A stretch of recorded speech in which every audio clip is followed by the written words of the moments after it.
Once upon a time in the area of Stone Village, in the Stone family, the family lives happily and full of love. Mr. and Mrs. Mark and Beth Stone have a only son. He is Jack. Jack was a quiet boy and had no friends because of his physical appearance. His fellow children could not accept him, so he decided to be locked up in their home.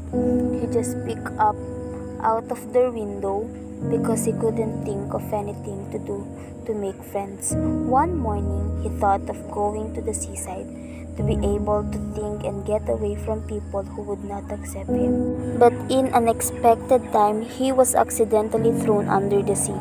Jack could do was cry and regret. But in an unexpected turn of time, he made meet some new friends, Ice and Bristle. He could not believe that they would accept him. At noon, his mother wondered why Jack hadn't come down from his room until now.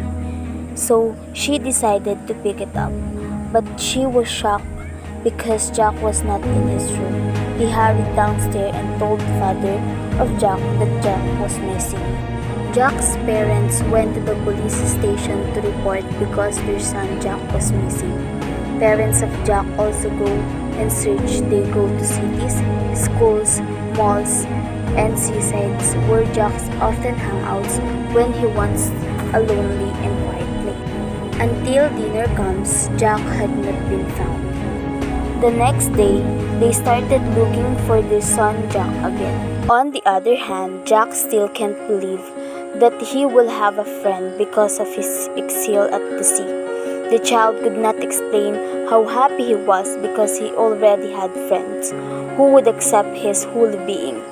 While the three friends were talking, they did not expect that at the same time they would be able to pick up and put in the truck to be taken and sold in the other town. The children were terrified because they did not know where the truck would take them.